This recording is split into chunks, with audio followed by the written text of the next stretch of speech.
regular scheduled meeting for December 8th, 2020 of the Bristol, Virginia City Council. Would you please join me in a moment of silent prayer?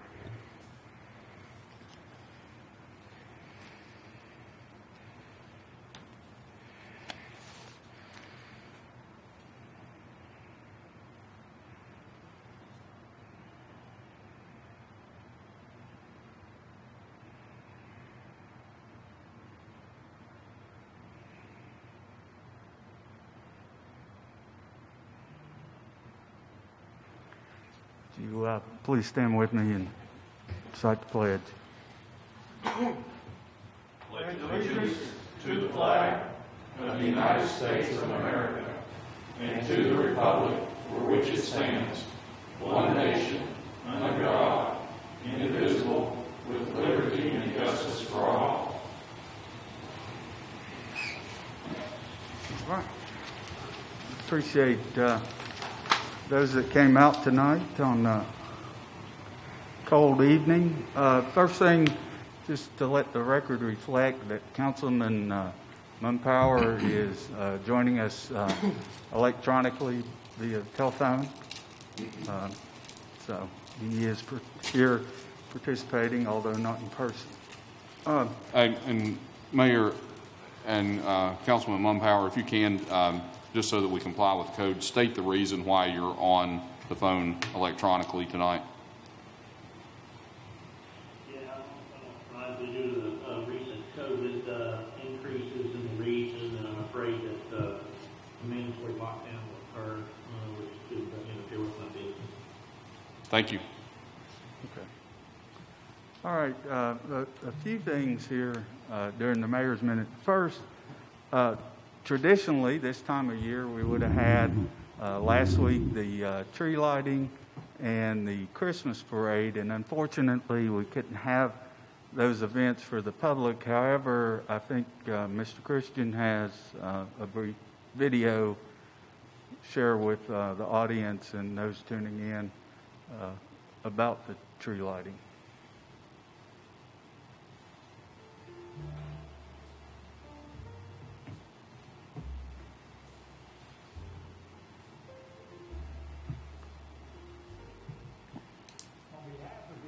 City Council of Bristol, Tennessee, we want to wish you and your loved ones a very Merry Christmas. Be safe during these holidays, and we'll see you on January the 1st. On behalf of the City Council and the staff of the City of Bristol, Virginia, we'd like to wish you a happy holiday. Unfortunately, we can't be all together like we normally do this holiday, but we hope you have a very safe holiday. I know for different people, the holidays mean different things. For some, it's community, for some, it's family, and for some, it's about faith. And it's that faith that will help us as we move in to what is hopefully a good 2021. So we wish you a very safe and happy holiday season. 3, 2, 1.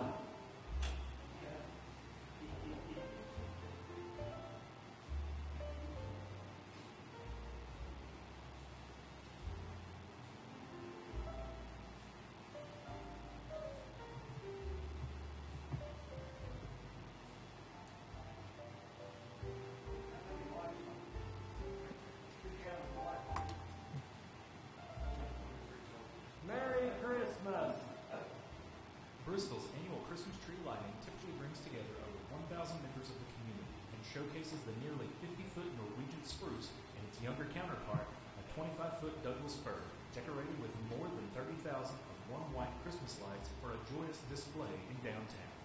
While the Christmas tree lighting is different this year, downtown Bristol has much to offer for holiday spirit this season. Support your neighbors by purchasing unique gifts for your loved ones. Stroll down State Street to see the festive window displays, and grab a warm beverage to stand under the glow of the community Christmas tree.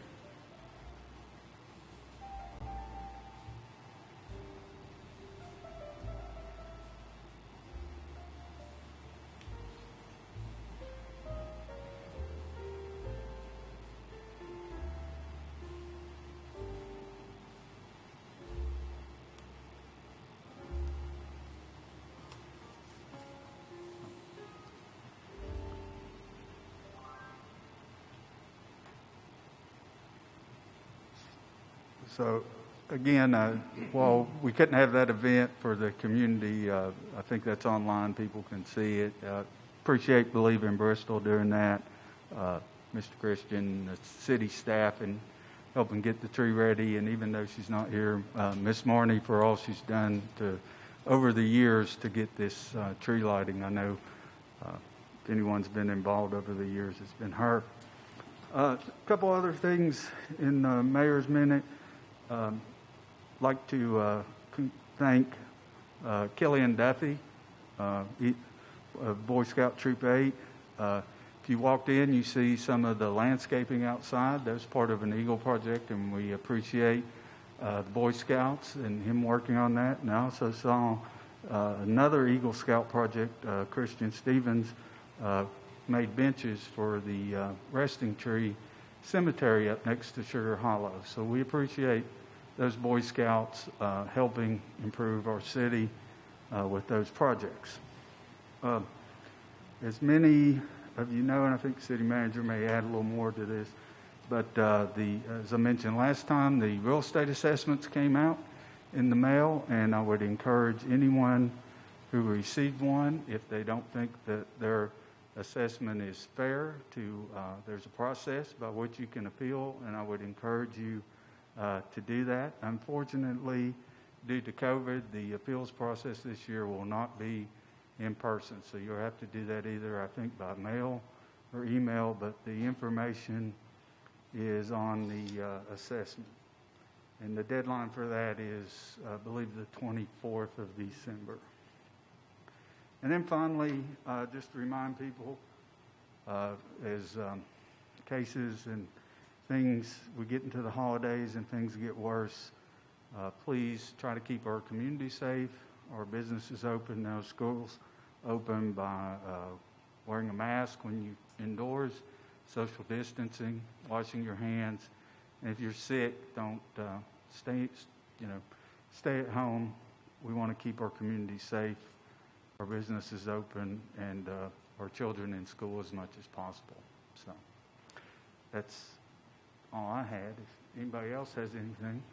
I'll just say one thing, kind of building off what you just talked about with our COVID situation. You know, we get this email every single day from Ballad talking about how many ICU beds we have, what our positivity rate is. The email we got this morning, a 7-day positivity rate over 25%. 1 out of 4 tests that they've done in the last week have come back positive. This is no joke. They've got 1 out of 4 tests coming back positive in the past week. They brought in 2 morgue trucks to deal with the dead bodies. This is not something to be taken lightly. And I would just, as you said, encourage everyone to be wearing a mask and to be as safe as they can be. And even if it's something that you think you're going to get it and you're going to be fine with it, the person you give it to might not be fine. So this is no joke. This is not something to be taken lightly. And I hope that we can be as careful as we can be, because other school systems around us are shutting down. We're open right now. But I'd like for us to stay open safely if we can be. And we need to take this much more seriously, I believe, than we have been.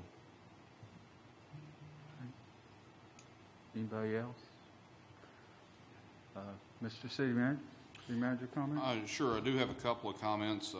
Mayor, you stole some of my thunder in regards to Mr. Duffy and Mr. Stevens spearheading a couple of projects here in the city that will help beautify the city. So we do appreciate the Boy Scout troop and their willingness to come in and do some landscaping here and the building of the bench up near the resting tree. So thank you to both of you all and all of your Boy Scout members.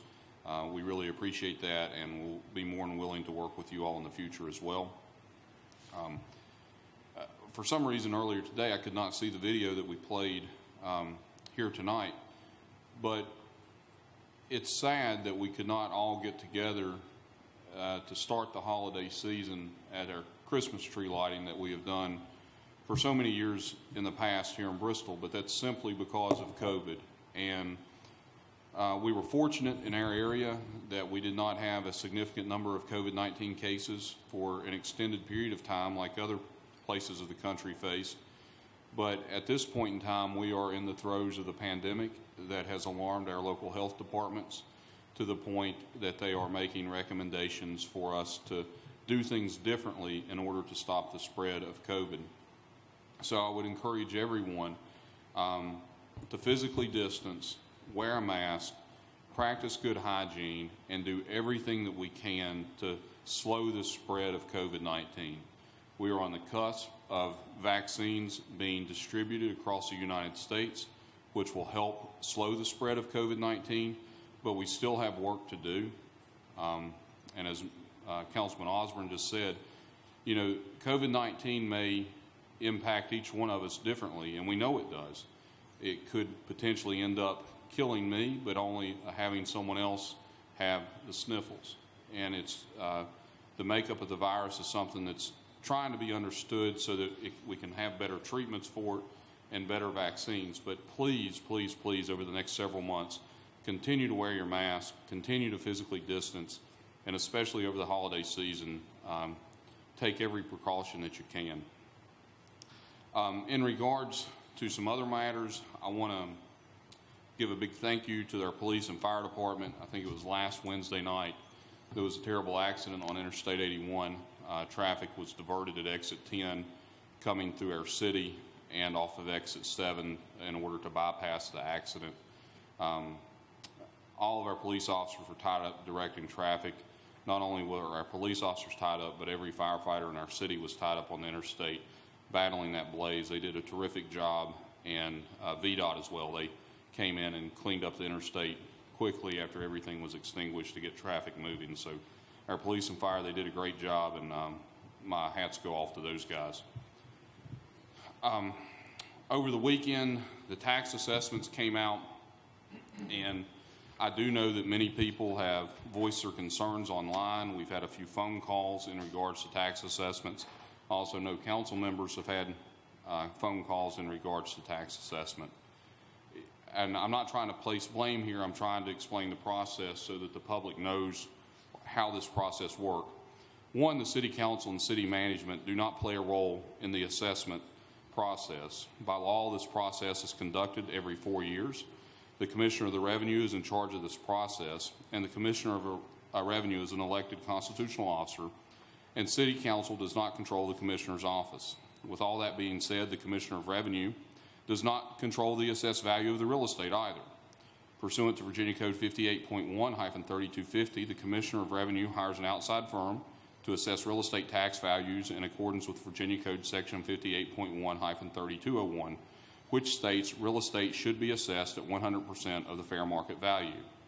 Many of you disagree with the newly assessed value of your home, and you have that right to disagree. You also have the right to appeal that assessment, and the procedure to do so is noticed on that reassessment notice. It's important to note you must complete your appeal no later than December 28th of 2020.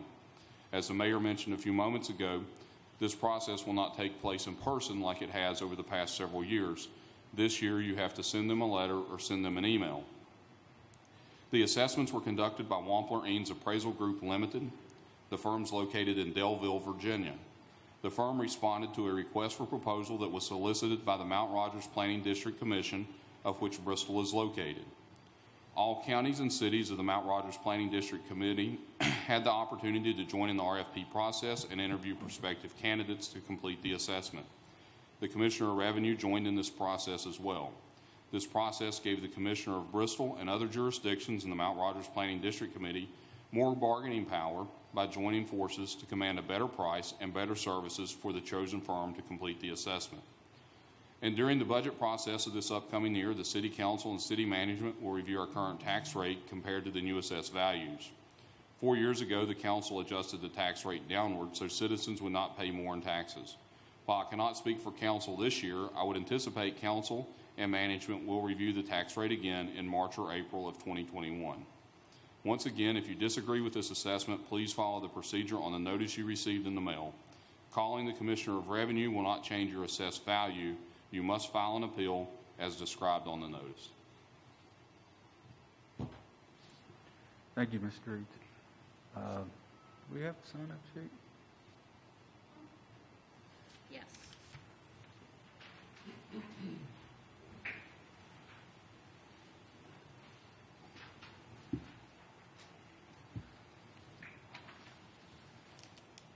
Okay, next we'll move to matters to be presented by members of the public, non-agenda items.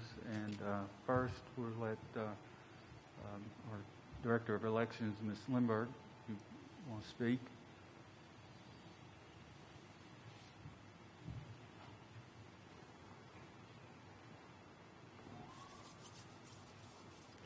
Good evening, Mayor, Vice Mayor, City Council members. I just wanted to give a little update. I'm Penny Lindberg, Director of Elections for the City of Bristol, Virginia, and a resident of Bristol, Virginia. And you haven't seen me this year much. We've had a busy year, and our election season was unprecedented in many ways. Only weeks after wrapping up the March Democratic presidential primary, the COVID pandemic hit the United States. Suddenly, government offices and businesses everywhere were shutting down, including here. And as fear of the pandemic began to seep into everyone's lives, the reality was election officials were thinking, we have an election in 8 weeks. And so, we got busy to get a plan together and encourage voters to stay safe and vote from home. We reach voters through direct mail, newspaper, social media, and local news outlets. Jeff and I work continuously, and he's my deputy registrar, just to keep up with the mailings and the phone calls. The next hurdle we had was trying to staff the precincts. Longtime dedicated election officials were telling us no. They were stating their children forbid them to work. We were barely able to line up the code-mandated 3 officers per precinct for our May election. At the time, the screens like you see that we have now on the desk, they weren't readily available. So our Public Works Department got busy and built large screens that we used to separate voters from the election check-in officers. There was much debate among the governor and the General Assembly members as to whether the May election would even happen. And as you know, it did. 2 weeks late, as did the June election, was also pushed 2 weeks later than normal. Our May turnout was higher than the previous 10 years turnout that we have had for a city council and school board election. What was significant and telling for future elections was the number of absentee votes cast. 63% voted absentee compared to 37% of voters who voted in person on Election Day. The pressure continued throughout June and also in preparation for November. Again, the court decisions and laws altering our procedures were changing daily, right up until the election. A total of 4,747 ballots were cast prior to Election Day, with 1,450 ballots being by mail. Again, with in-person voting on Election Day, we had a 60-40 split, with 60% of the people voting prior to Election Day. We had the highest turnout ever in the city of Bristol, Virginia, of 67%. I am proud to say that pre-processing of mail absentee ballots over a 2-day period allowed Bristol to report a relatively clear picture of our results on election night. Numerous COVID-positive individuals were voted through our drive-through window by me personally. I didn't want my staff handling them. I owe a debt of gratitude to so many people, and I wanted to publicly thank the 44 individuals who served as election officers, with nearly half of those being brand new and working their very first election. They did an amazing job during a scary and uncertain time. Andrea Birchfield, who stepped up to serve as our absentee coordinator, did a tremendous job scheduling workers, keeping up with the mail ballots, and reconciling everything every day. Jeff, my deputy registrar, was right by my side, and he entered hundreds of applications and answered hundreds of phone calls. It just takes a tremendous effort on the parts of many to make an election happen. A huge thanks to Michael Main and the Public Works employees who helped us so much with signage and even tearing out overgrown landscapes so voters could find our drive-through lane. The IT department installed security cameras for the drive-through in addition to several other security protections. City Hall employees, they put up with numerous inconveniences in the name of elections. The city manager and city council shared this room for 45 days. We had early voting, and I know that was inconvenient. The finance department was so patient with the number of requisitions that we had and corrections and just working with us to get all of that through. The police department helped us with traffic control at the drive-through window as well as monitoring our precincts on election day. The city manager made sure we had access to the space that we needed for our supplies and department resources. A special thank you to Nicole, who kept us encouraged during the long days with treats, flowers, and fun notes.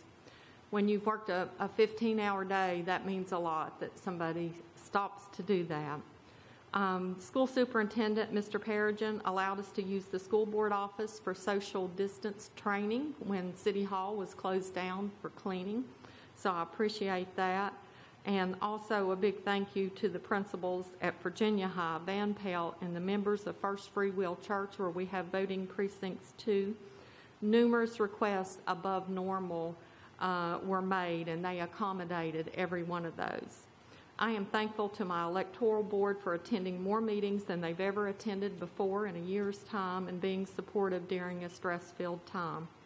I just want Bristol voters to know they can have confidence in our elections in Bristol and that people just like you are working to ensure that every eligible voter gets their opportunity to vote, and those votes are counted. Thank you for your time. Thank you, Ms.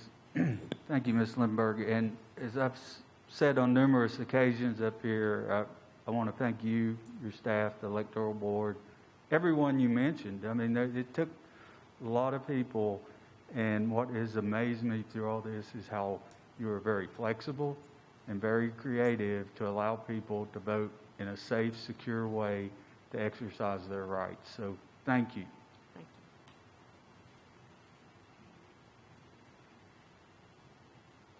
All right, let's see, Mr. Lee Jones signed up.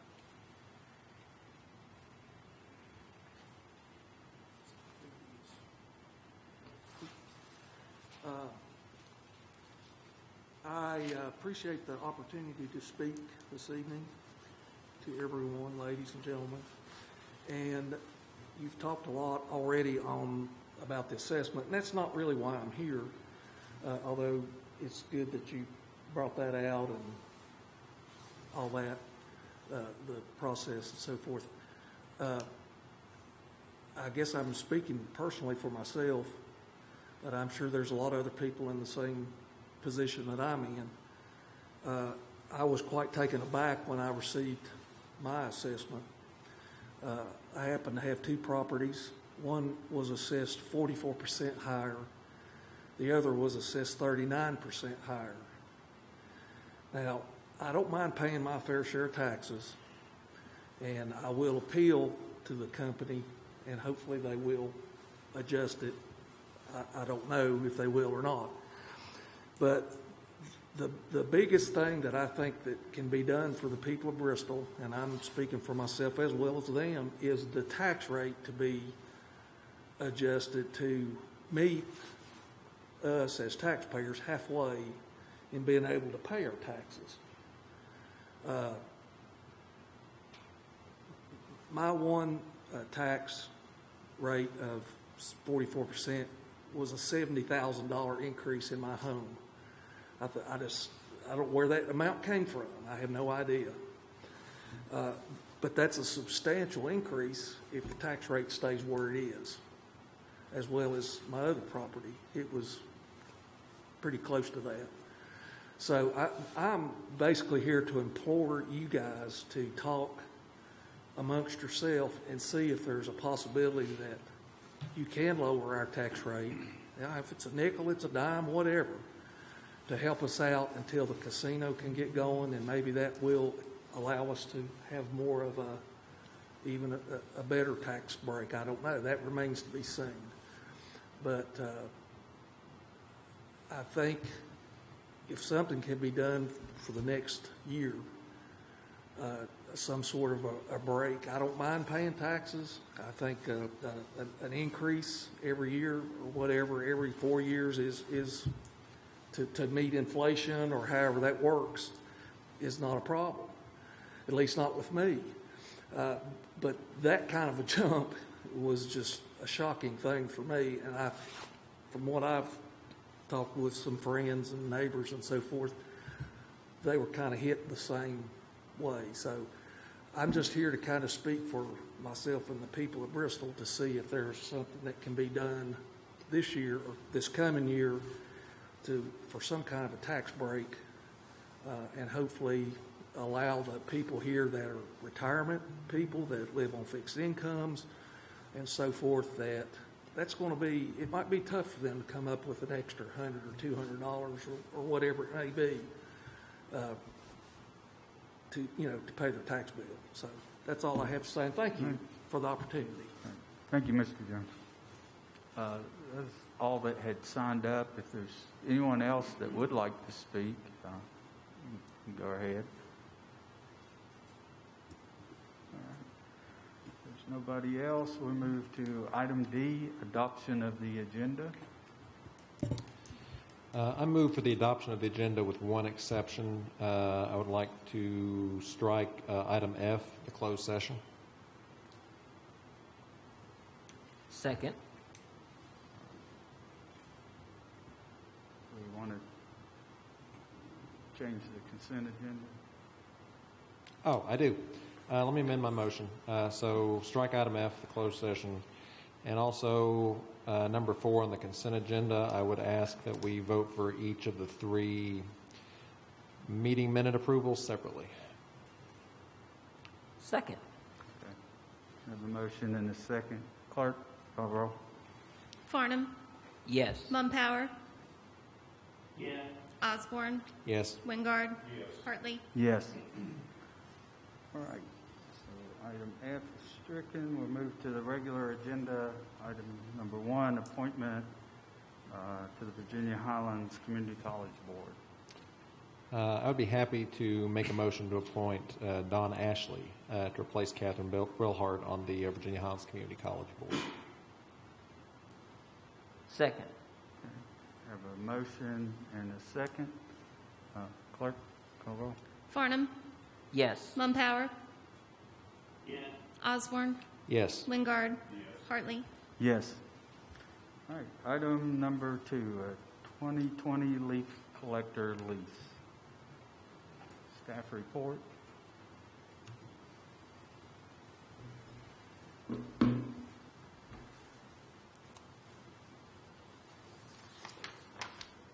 So good evening. I just wanted to let you know the existing truck that we want to replace is a 2006 Sterling Condor. Sterling Condor is out of business, so the cab and chassis parts are unavailable for it. Any repairs that are required have to use salvage yard parts. It has over 12,000 hours on both the front and rear engines. Basically, the front engine drives the truck. The rear engine controls the vacuum on it. The truck floor has rusted through and been repaired one time and is already in need of repairs again. The dash gauges have been shorted out and don't work. The AC is not working. And in that truck, you've got heat from the engine and the thing in the back. It's great this time of year, but when it's warm outside, it's unsafe for somebody to be in it. So anyway, that's the truck we want to replace.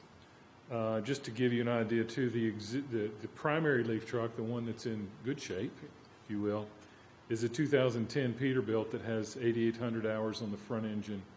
The rear engine was replaced recently, and the main engine will probably need to be replaced in a couple of years. So that vehicle will probably be needing replacement, like I say, in a couple of years. The proposed leaf truck is a stream back leaf collector. It's mounted on a 2020 Freightliner. Can you switch the picture? And so it's a compacting, it has a compactor in there so it can get more in it. The lease payment was budgeted within the solid waste budget. The lease payment is a little over $27,000 semi-annually. So I'll be glad to answer any questions. What's the? I know you said that the 2006 one that is being replaced has 12,000 hours on it, Yes. and the one that you're not replacing has 8,800 hours. Yes. What's the average? Usually about right around 9,000 to 10,000. So one's pretty close, and one's One's verifiably beyond over. life, and Yeah. we're just holding it together. We can't Okay. find parts for it. It's a real problem. You said the company shut down. Yeah, the company went out of business. The new truck you said has a compactor feature. in it. Yes. Does the current trucks that we're using today, on a regular day, a route they're running, do they basically stop mid-route because it's full and go back and dump Yes. and then come? Okay. Yeah. They were telling me, one of the guys was telling me one of the places they had to go to, they got a short section of the street, had to go empty the truck and come back because there were so many leads. Mm-hmm. So, I mean, this truck is not as long as the other one, but it does compact it, so they get quite a bit in there supposedly. And one of our drivers has test drove this particular model, and he likes it quite a bit. He says it works pretty well. My question is, the timeline in which the order is placed, what's the date of delivery? How far out is the truck? Well, right now the truck is available, and so we should be able to get it here in the next bit. I mean, we should probably be able to get it, once y'all approve it, go sign the papers. That's our intent, because we don't want to lose it. But I mean, the availability of these trucks is not a 6-month wait period, or It usually is. This one they had available, and so we're trying to get this one. But a lot of times, if they don't have something built and ready, yeah, it does take 6 to 8 months to get. That happened to us on the sidearm truck that we just got, I guess last year, or in the early part of this year. That's right. Now, would I be correct to say that the vast majority of our leaf pickup is behind us for this season? Is what now? Is behind us?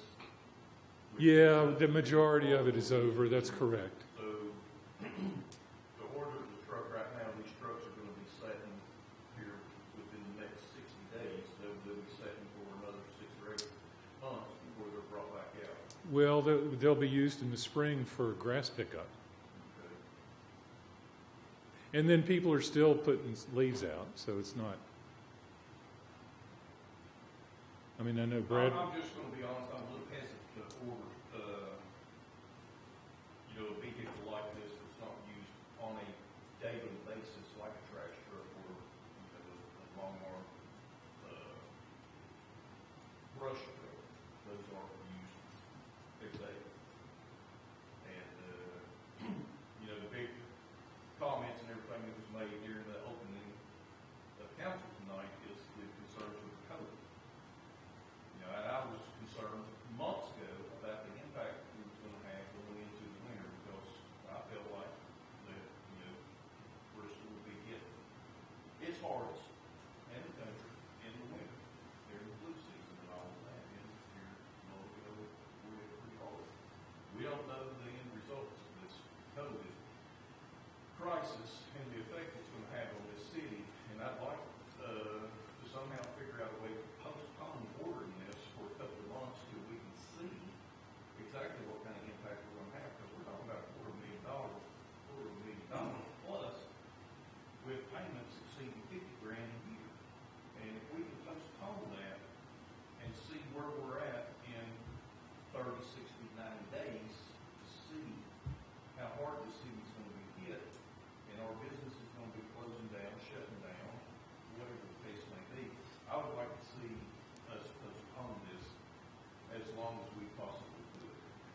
The risk we run by doing that is that if we postpone it, likely we'll lose this truck. And so then we're looking at having to put an order in that we hope only takes 6 months for them to put together. And so then it's not here for grass season. It's here, late summer probably. And so we're stuck trying to pick up grass with an older truck, and then the one that we really can't use in the summer. And it's already, like I say, it's already on its last. It really just needs to be killed. That truck is no longer any useful to anybody, really. It's really a backup only, and it doesn't work that well at that. So that's the risk we run. If we postpone it, we lose this, which is likely, and then we're stuck with maybe having to wait 6 months to get a new one, maybe longer. I don't know the lead time on it, but 6 to 8 months is probably the lead time on a lot of these items. What will happen with our backup truck, the 2006 one? Well, during the leaf season, it gets used full time, and sometimes during grass season as well. If we had the 2020 new truck, would we essentially get rid of the 2006, our backup, or would we? No, we would keep it. We always need a backup. Okay. We need the extra truck during leaf season, and these things happen to these trucks. And granted, this one is new, and it probably would take a while, but we have to have a backup. If something does happen. Sorry for so many questions. That's okay. When the leaf and grass truck, when it's doing its thing, does it pick up small twigs, and can that damage the hose? Is that a common maintenance issue? It can pick up certain size twigs, but if larger stuff, it tends to clog it up. It's not a good idea. Is it too heavy to? Once you get to a weight, it can't get it? I'm sorry, the weight? If certain items like larger twigs, it just doesn't even. Well, larger twigs will clog it up. They won't pick them up at all. They'll let the brush trucks pick those up. If the leaves are wet, it makes the load heavier, but it still picks it up.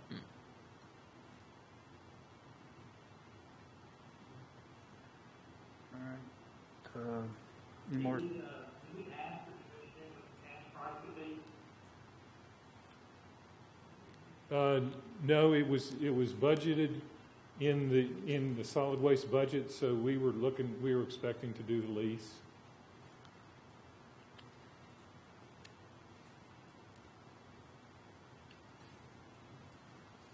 Have we researched any trucks that are out in the market that might be reasonable to use?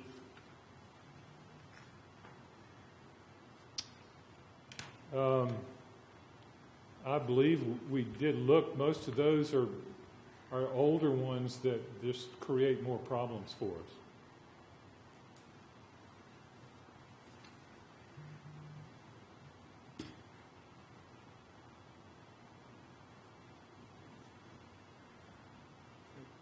Any more questions for Mr. McCullough? Thank you. Public comment, no one had signed up to speak, although if anyone wants to, they're more than welcome. All right, so what is the pleasure of council? I move to approve the lease for the new leaf truck. Second. You have a motion by Councilman Osborne, a second by Vice Mayor Farnham. Any discussion?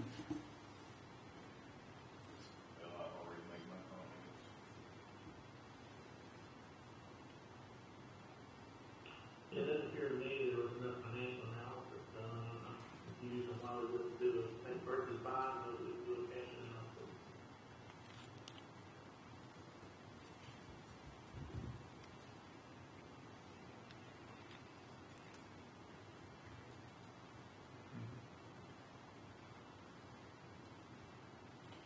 Well, I mean, if we want to talk about the cash analysis of it, we're not properly funding that landfill as it stands right now. So I'm not sure why we would spend $261,000 in cash when we still have to properly fund closure and post-closure.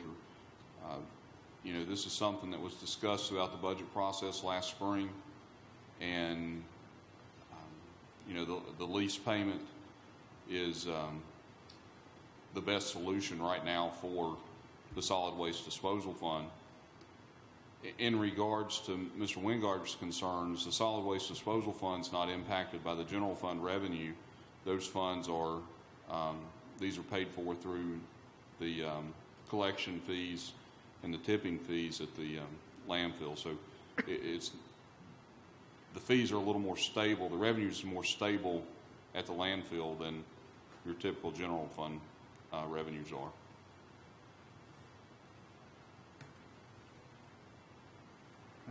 Well, that was about the cash after the analysis, so there doesn't appear to be any analysis that was done, correct? I don't understand your comment. If you're talking about a cash analysis, it's whether we either pay cash or whether we lease it. Yeah, anytime you go on a major outlay of any obligation, like $4 million, typically what you see is a make versus buy analysis. We pay cash and we lease the finance. Well, the analysis is already done for us because we're not properly funding closure and post-closure at this time.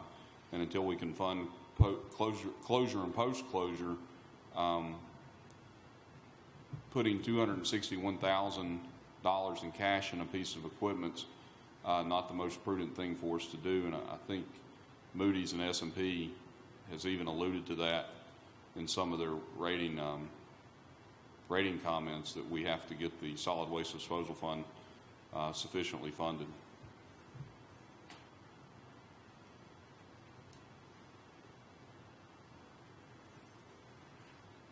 All right. Any further discussion? Hearing none, clerk, call the roll. Farnum. Yes. Mumpower. No. Osborne. Yes. Wingard. Hartley. Yes. Item number 3, discussion of referendum language.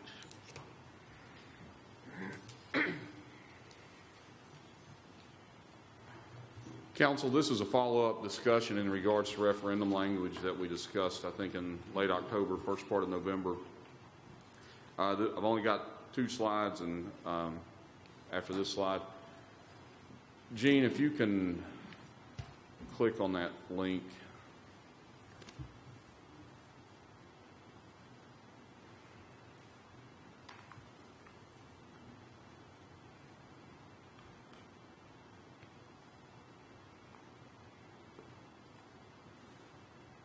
And scroll down to page 7 of the document.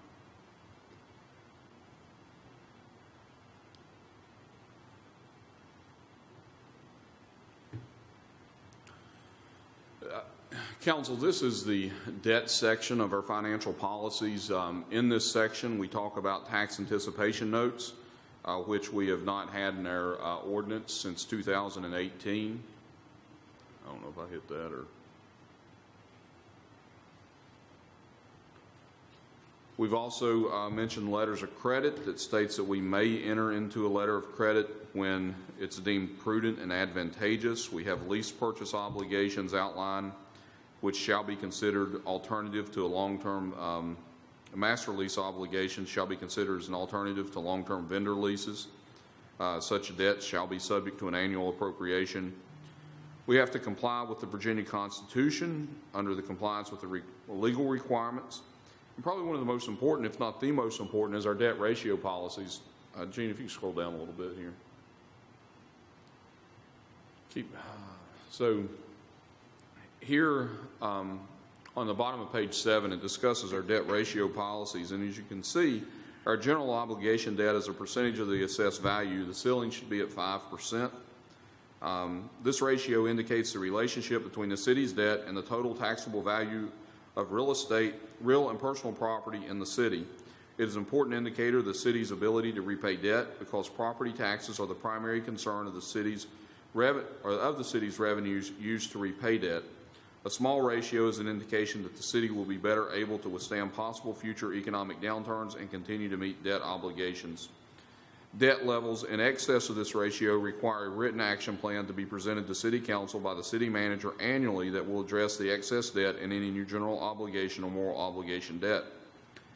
Furthermore, debt as a percentage of the operating expenditures per fund, that ceiling is at 8%. And this ratio measures, if you can scroll down, Gene, the city's ability to repay debt without hampering other city services. A smaller ratio indicates a lesser burden on the city's operating budget. The numerator shall include debt that is not self-supporting from a user fee revenue fee stream.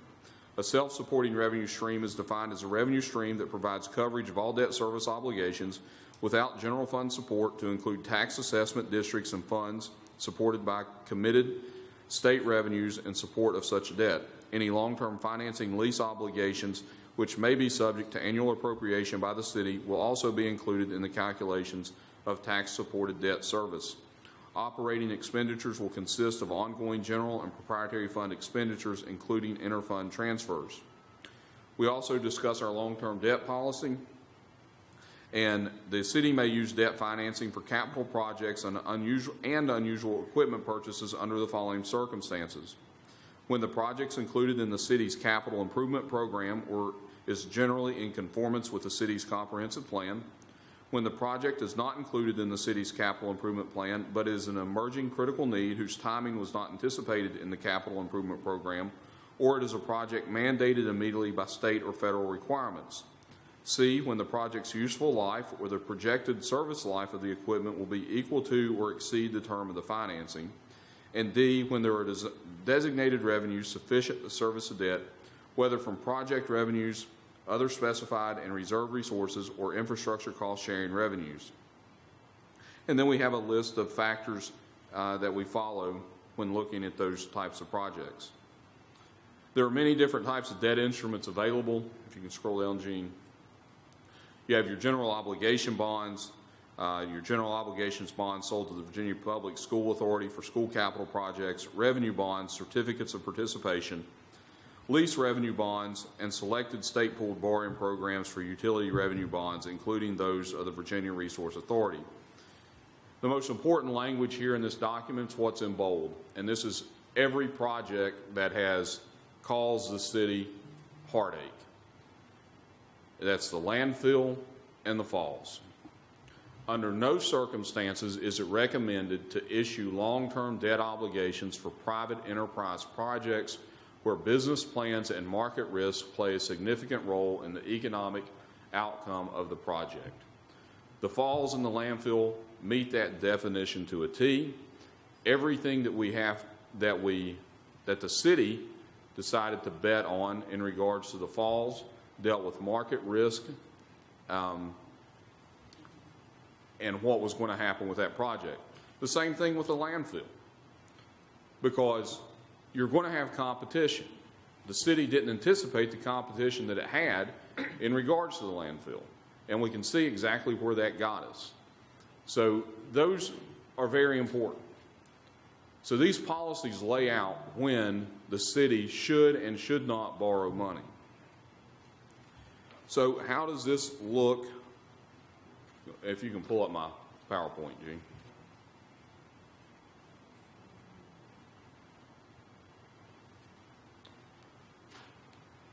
So I went and did a locality comparison of what cities in the Commonwealth of Virginia, there's 38 of them, that have referendum language.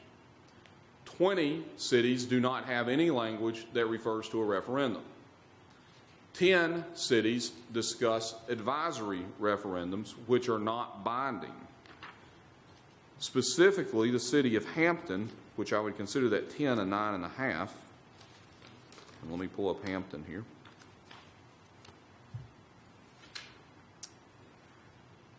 Hampton, at council's discretion, can have a binding or a non-binding referendum.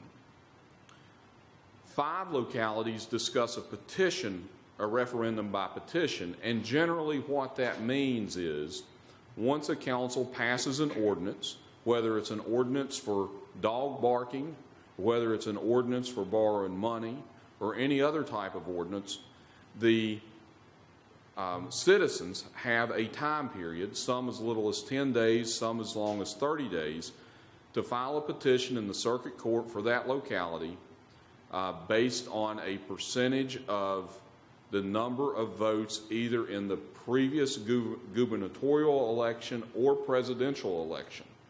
So the charter in those cities require typically anywhere from 25, I think was the low percentage, and I think the high was 40% of the citizens to sign a petition asking the court to issue a referendum on whatever issue was brought up in that ordinance.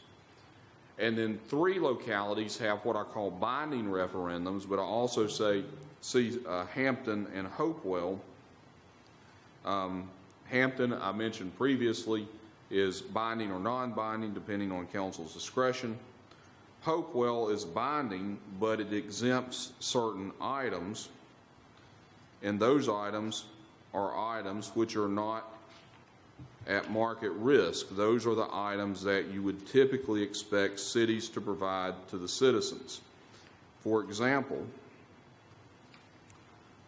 the exemption for a referendum on the issuance of debt in Hopewell are bonds issued for improvements to existing public buildings, bonds not exceeding $10 million, revenue bonds, refunding bonds, tax and revenue anticipation obligations that mature within 1 year from the date of their issue. So those bonds are accepted from a referendum upon affirmative vote of the majority of the members of council. So as you can see, that referendum language is very diverse throughout the Commonwealth of Virginia, going anywhere from having no language to 10 localities having advisory language, and truly only 1 locality having a binding referendum, which is the city of Buena Vista in Rockbridge County.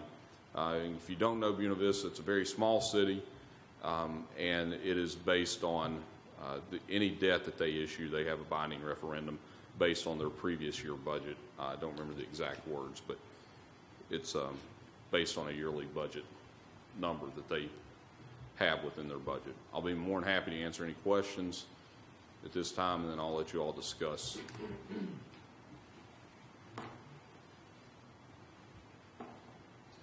Okay, let's go back to your bold that you just showed. It said highly recommended. You're the city manager of this city currently.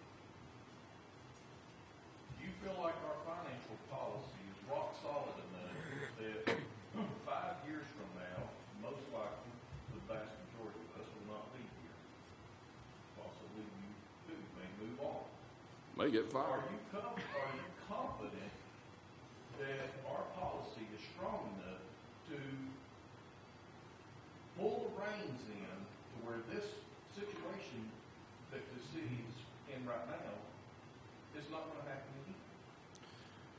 Well, anytime you have a policy, someone can always step outside that policy. Anytime you have a charter language, a council can always choose to change that charter language. So now there's an extra step that's involved when there's charter language involved. You have to get 3 council members to agree to change the charter language, then the General Assembly has to pass it, so there'd be a wait period. What I can tell you, if you're looking at borrowing something in 5 years, the city's not going to have the debt capacity to borrow anything. The city's not going to have the debt capacity to borrow much of anything for at least 10 to 15 years. So to think that a policy or a referendum is going to solve the problems of the past, that's not going to solve the problems of the past. In order to solve the problems of the past, we have to take the revenue that's going to be generated from the casino and the resort and really focus on where those funds should go moving forward to pay down certain debt and to also put aside money for capital needs and operating needs of the city moving forward. I probably didn't answer your question, but policies can always be broken, and amended just the same as with charter languages or ordinances as well. I understand that, and yes, you did answer it. But my train of thought is, we all know that policies can be changed. We all know that the charter can be changed if everybody agrees on it. But this request for referendum on excessive debt is another hurdle that the future councils and future city manager has to jump over in order to put this city back in its crippling debt that we're facing right now. So any obstacle that this council can put in front of a future council to slow them down so that everybody can get their heads wrapped around it, instead of coming up with both guns blazing on some wild goose chase, we need to slow them down, in my opinion. So, yes, charters can be changed. Yes, other councils can come in here and reverse every hurdle that we put in front of them, but in doing so, it gives the public more of a heads up of, hey, this is what this council is trying to do. And we've been there, and we've seen the end results of it, and it gives them time to head off another potential disaster. And that's my concerns. That's the goal that I would like to see this council achieve, is to slow down future councils from just doing something stupid again. You can't stop them. We all know you can't stop them. But you can definitely slow them down to give the citizens enough time to get their heads wrapped around everything. And that, to me, is responsible government.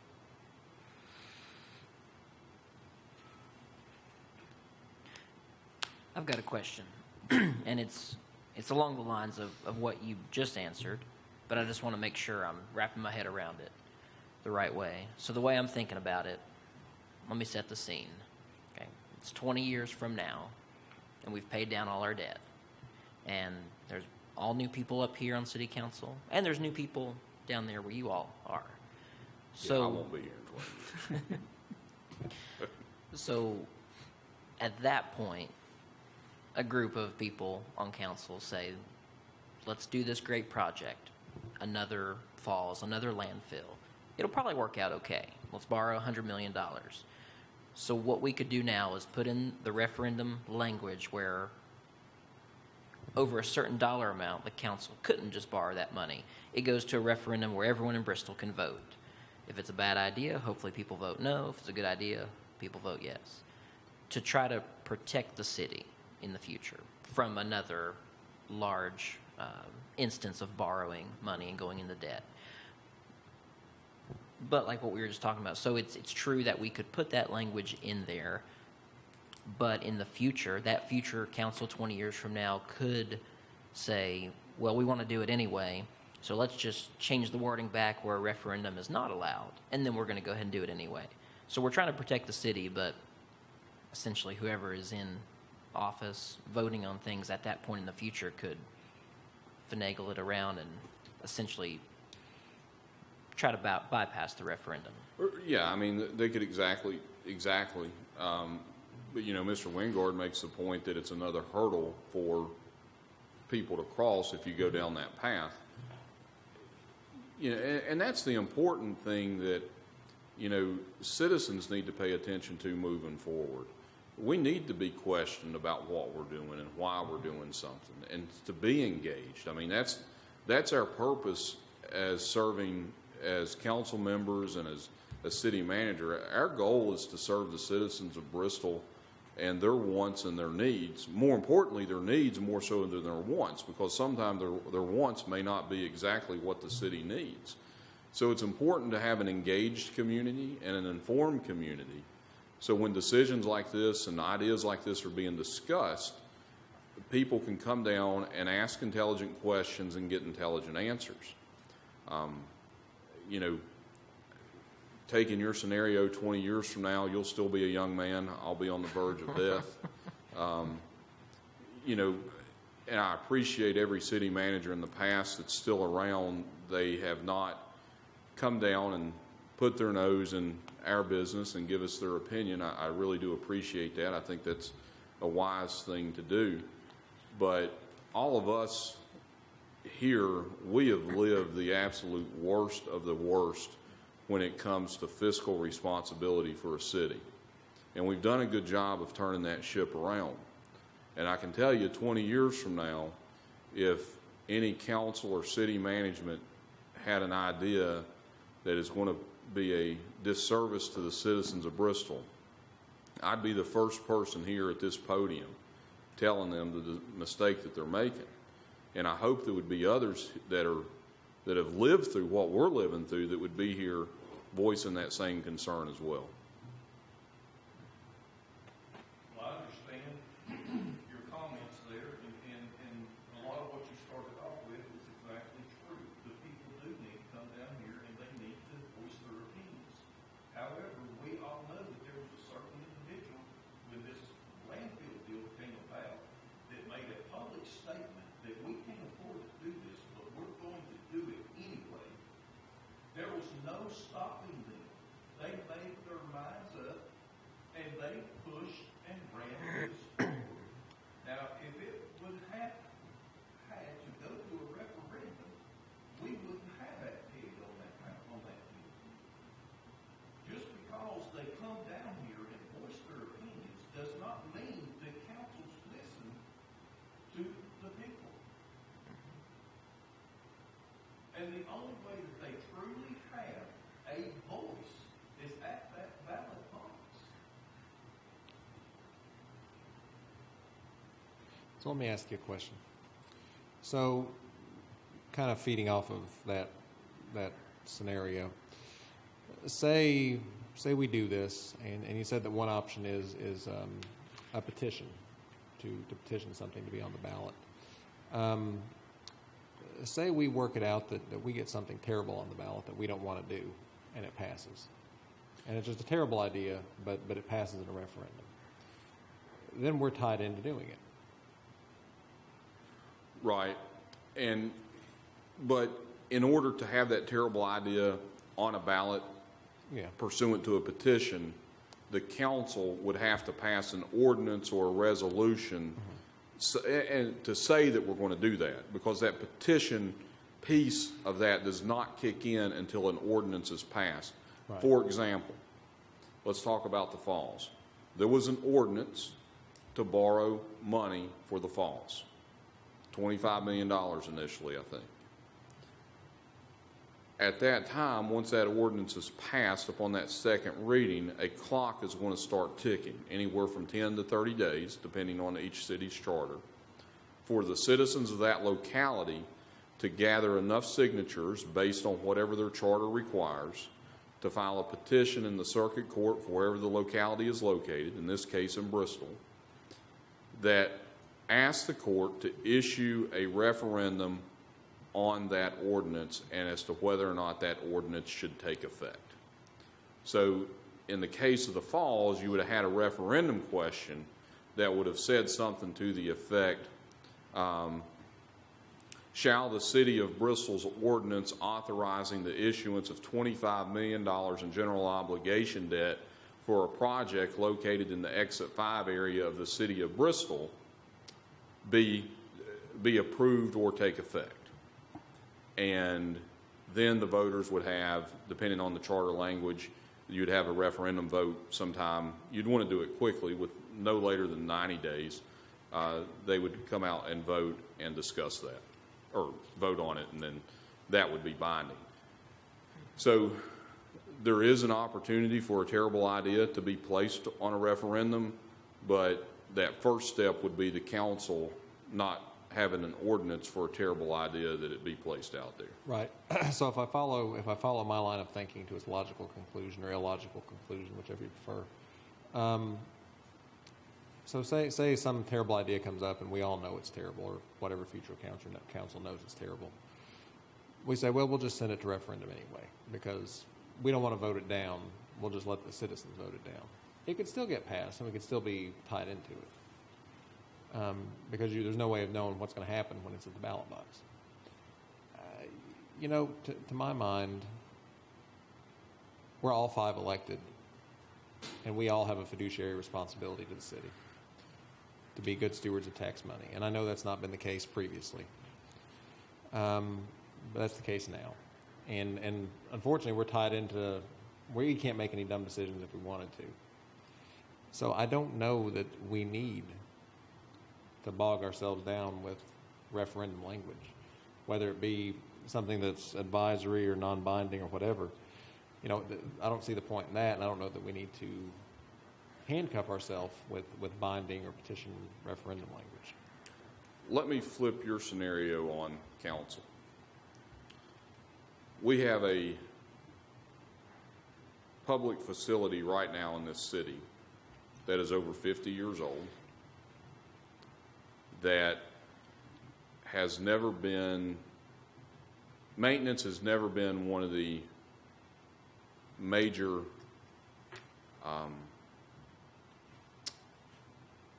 maintenance has never been a top priority. It may have been at one point, but it has not been, at least in the past 20 years. Let's assume that at some point the city would be sued based on the conditions of this public facility.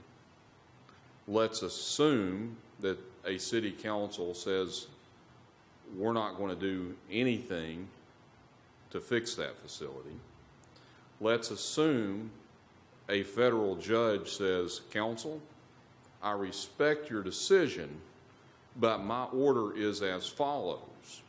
You are to build a new public facility that is going to cost you $80 million, and you must start construction within the next 12 months. Okay, so now we've been ordered. We've got referendum language that requires us to go to a referendum. We take it to a referendum, and the voters vote it down. Now we're in violation of a court order. So there are pros and cons to the referendum. And you have to think through, there are times, ask Lee County, Virginia, they needed a new school, I think it was 2 years ago. It went to a referendum vote, it was voted down. There are times when if the elected officials and the county or city management cannot tell the facts of the case and explain the reason why something is needed, it may be voted down. And then depending on the situation, you may be on a waiting period, depending on your referendum language, before you could have another referendum to deal with that issue. Now, there's pros and cons to having the referendum language in a charter. And if the referendum language is in the charter, you're going to be stuck with whatever the voters choose. Even though you may have been ordered by a court, even though it may be a true need, and it may be something that cities and counties should provide anyway. The only reason we're having this discussion is because of 2 ideas that this city had over the past 20 years that have put an albatross around our neck to the point that we're choking to death. And that's the falls, and that's the landfill. I guarantee you, if it wasn't for those 2 projects, I probably would not be standing here. Mr. Wingard would have probably never put his hat in the ring to be appointed to council in November of 16. Mr. Mumpower would have probably never chosen to run for council in the spring of 2016. Mr. Hartley would have probably never chosen to have run for council in the spring of 14. Because you know why? The people that are in our positions, or that were in our positions, were doing the right things. They were being good stewards of the taxpayer money. And we would have had no reason to become involved. But because of 2 decisions that this city has made that has cost the city $84 million in GO debt, that's why we're all here today. It's not because at some point in their city's history they borrowed money to build a school. It's not because they borrowed money for some other public project that citizens need and deserve and expect. It's simply because they chose to do projects that government should not be involved in, that runs the risk of the market playing a substantial role on the success or failure of that specific project. I don't care one way or the other whether referendum's in our charter or not. It doesn't bother me in the least, because ultimately I'm going to make the right decision for this city. I'm going to explain to the council what I believe is the right decision for this city. But sometimes those referendums have unintended consequences that we can sit here and discuss for the next 6 months that we may not think about, and be hamstrung by something that we just hadn't. It was just an unintended consequence that we didn't anticipate. So there are pros and cons to it. Mr. Wingard's exactly right. I mean, it's a stopgap that puts the brakes on something that may be a dumb idea. Mr. Farnham and Mr. Osborne, they also have a point. It can be changed in the future. We could be stuck with an idea that we don't want or may not work simply because of referendum language. My suggestion is, let's take Mr. Wingard's approach on this referendum idea. But hear me out.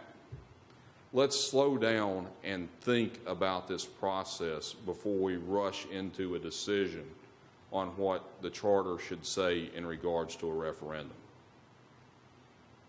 And it doesn't mean the discussion stops tonight. It doesn't mean that we have a discussion about it every council meeting.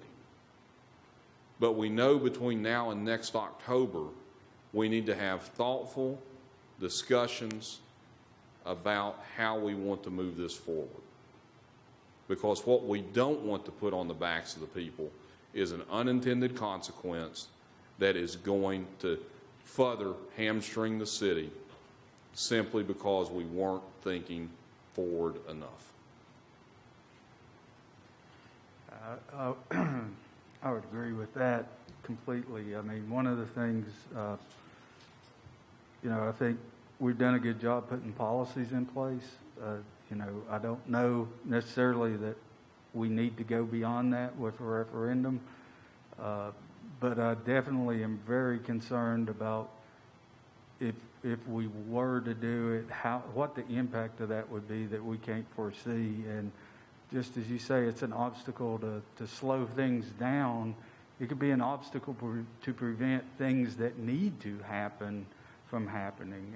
And particularly, the language would be very, very important if we were to even consider that, because, there are certain things that we need to do as a city, and, we don't need to put obstacles in our way from carrying out the things that we're elected to do, to provide for the safety, to provide education, those kind of things. So we need to definitely, I would really want to see that and think through, because I can think of scenarios, and I mean, basically we're talking about things that are related to finances, but when you think, and you showed the examples of referendum, one here in Bristol that was not really, I mean, it had a financial implication, but it wasn't particularly, it was, will you allow something? You look in, I think it's Tazewell County, they had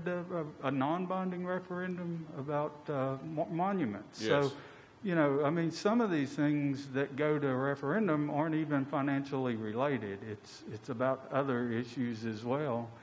And so, again, what, is it just we're only concerned about finances, or are there other things that could have an equally important impact on the city, maybe just not in a financial way?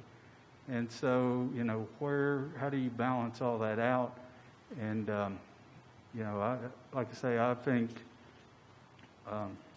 definitely I'd be all for, really thinking this through and thinking through a lot of different scenarios to make sure we don't put an obstacle in our way of something that helps the city operate the things we should be doing.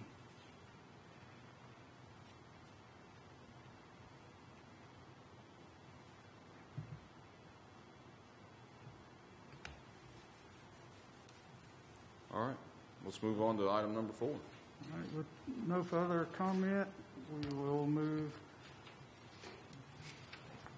to, is it item E or item number 4? He meant item E. Okay, that's what I thought. Item E, ordinances, second reading. hang on just 1 second, Bill. I think we might just need to clarify something real. All right.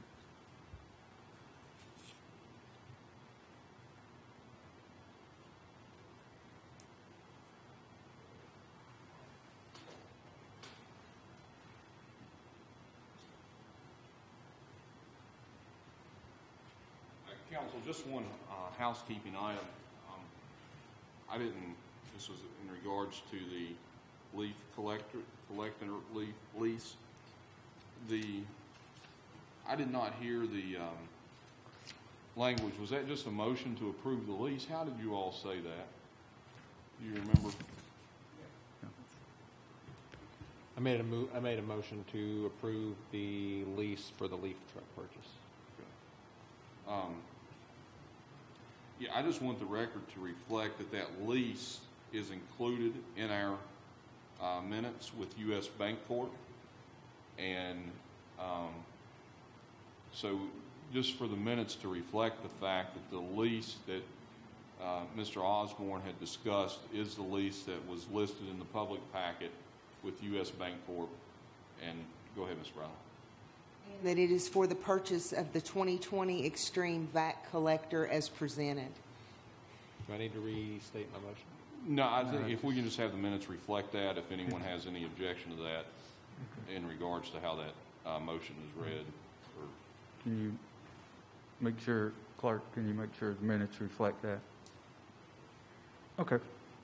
Move to ordinances, second reading. Ordinance 20-7 to amend Section 66-41 of the City Code of Ordinances, holidays.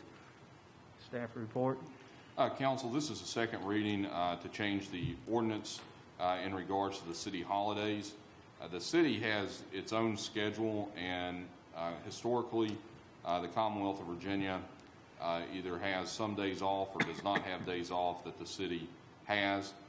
This ordinance here would allow the city to follow the Commonwealth of Virginia's holiday schedule moving forward. Okay. Thank you, Mr. Eads. Public comment. No one had signed up. Does anyone like to make a comment? All right. Do I have a motion for second reading of the ordinance by caption only? I move for second reading of the ordinance by caption only. Second. Okay, we have a motion and a second. Any discussion? All right. Clerk, call roll. Farnham. Yes. Mumpower. Yes. Osborne. Yes. Wingard. No. Hartley. Yes. An ordinance to amend the City Code of Bristol, Virginia, Section 66-41, holidays. Okay. Do I have a motion to adopt the ordinance? I move for the adoption of the ordinance as presented. Second. Okay. I have a motion and a second to adopt ordinance. Any discussion? Clerk, call roll. Farnham. Yes. Mumpower. Osborne. Yes. Wingard. Hartley. Yes. Okay. To the consent agenda, and we'll deal with the minutes since we pulled those out first.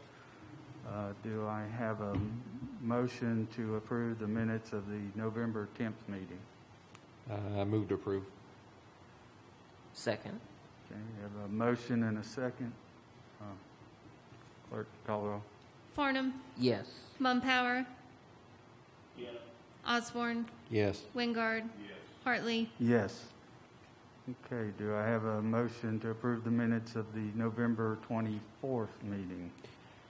Move to approve. Second. Okay, we have a motion and a second. Clerk, call the roll. Farnum. Yes. Mumpower. Yes. Osborne. Yes. Wingard. Hartley. Yes. And do I have a motion to approve the minutes of the December 3rd meeting? Move to approve. Second. Clerk, call the roll. Farnum. Yes. Mumpower. Abstain. Osborne. Yes. Wingard. Hartley. Yes. Okay, now, what's the pleasure of council regarding the rest of the consent agenda? Move for the approval of the remaining consent agenda items as presented. Second. All right, have a motion and a second. Clerk, call the roll. Farnum. Yes. Mumpower. No. Osborne. Yes. Wingard. Hartley. Yes. All right. No further business. We stand adjourned.